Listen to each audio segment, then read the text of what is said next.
सावित्री के लिए दिल्ली लौटने का दिन आ गया था। वो गांव में अपनी जिम्मेदारी पूरी कर चुकी थी। कालिंदी का श्राप खत्म हो चुका था और गांव अब एक नई शुरुआत के लिए तैयार था। लेकिन इस विदाई का क्षण सावित्री और उसके परिवार के लिए भावनाओं से भरा हुआ था। सावित्री, तुम सच में जा रही हो? तुमने जो किया उसके लिए मैं तुम्हारा धन्यवाद कैसे करूं? तुमने इस गांव और मेरी जिंदगी को बचा लिया। गुंजन, इतनी भारी भरकम धन्यवाद मत दो। तुम तो मुझे ऐसे विदा कर रही हो जैसे मैं हमेशा के लिए जा रही हूँ। अगली बार जब आऊंगी तो बुआ बनने की खुशी मनाऊंगी। तुम सच में कमाल हो सावित्री। तुम्हारा ये मजाक भी मुझे रोने से रोक नहीं सकता। सावित्री, हमें माफ कर दो।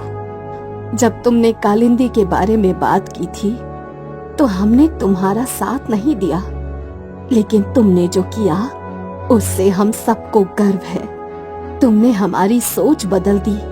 माँ, आप सबने जो किया वो किसी भी परिवार के लिए स्वाभाविक था, लेकिन मुझे खुशी है कि आप सबने सच्चाई को स्वीकार किया।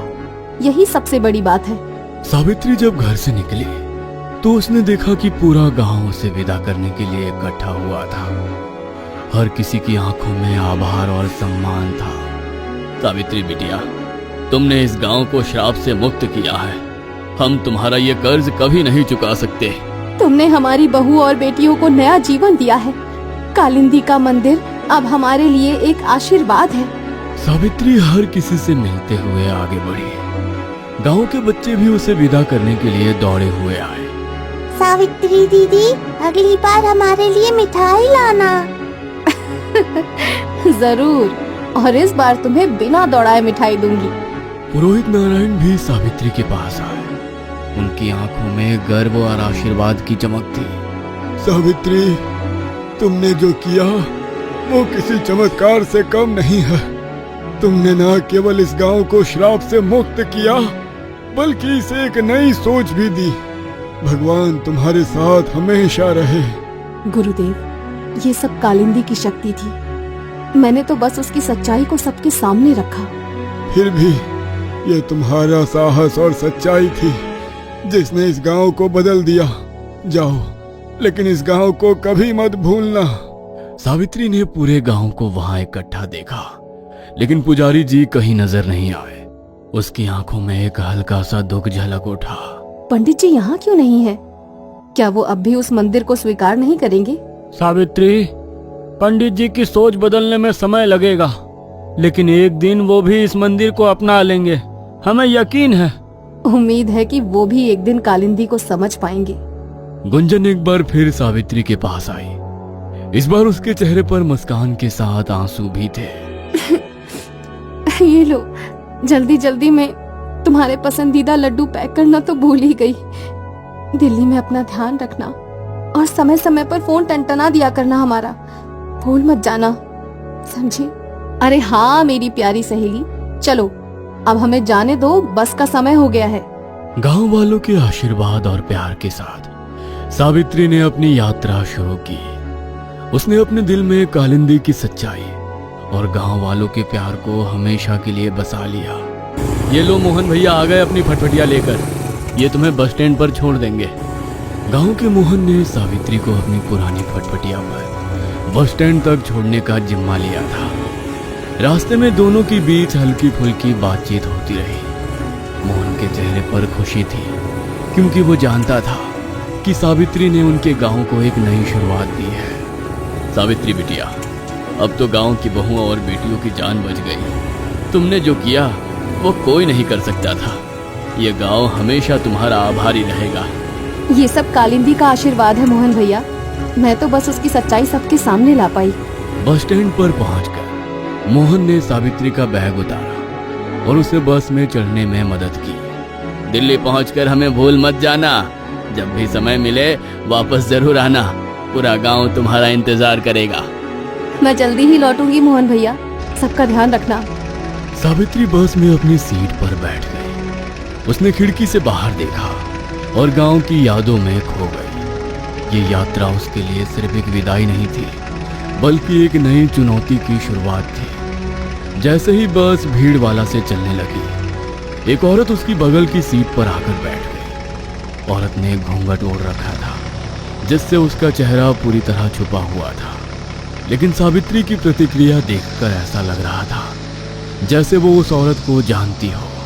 तुम आ गई, मुझे पता था कि तुम आओगी, मैं तुम्हारा ही इंतजार कर रही थी। जैसे ही उस औरत ने अपना घूंघट हटाया, सावित्री का चेहरा गंभीर हो गया। वो और कोई नहीं बल्कि कालिंदी थी।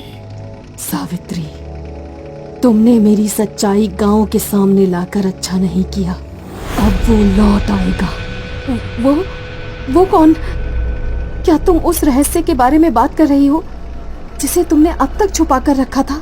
तुम जानती हो कि मैं किसकी बात कर रही हूँ। उसने मुझे मारा, मेरी आत्मा को कैद किया और तुम्हें भी बर्बाद करेगा।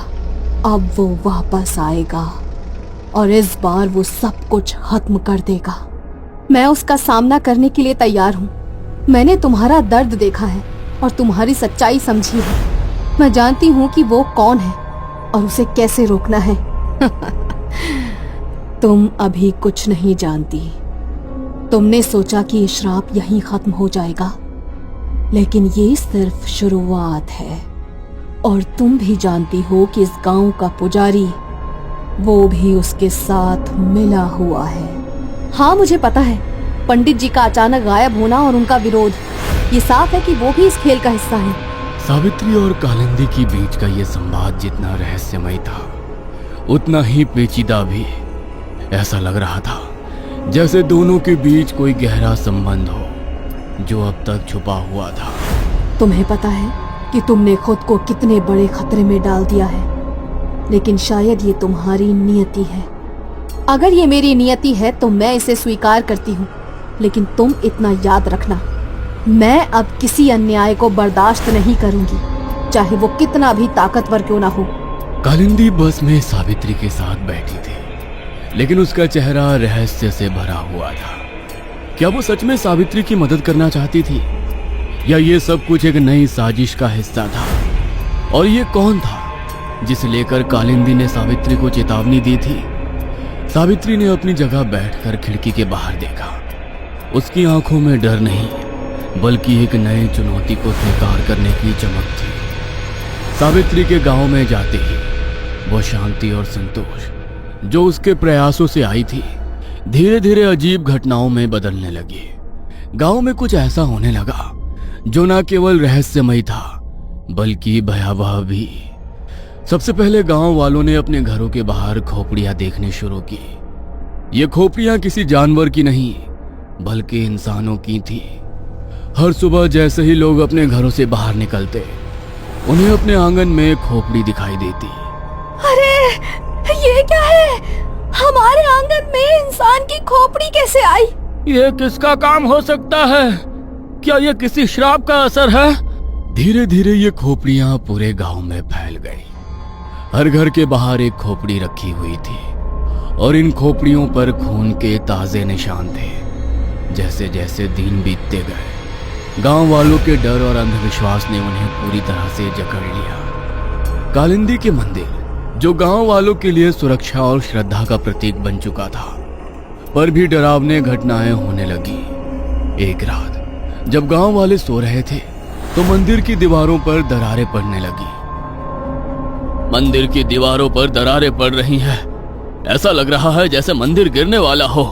गांव वाले मंदिर के पास इकट्ठा हुए, लेकिन किसी की भी हिम्मत अंदर जाने की नहीं हो रही थी। मंदिर की मूर्ति के चेहरे पर भी दरारें आ गई और उसके पास रखे दीपक अपने आप बुझ गए। क्या ये संकेत है कि कालिंदी हमसे नाराज है? हमने उसका सम्मान किया, फिर भी ये क्यों हो रहा है?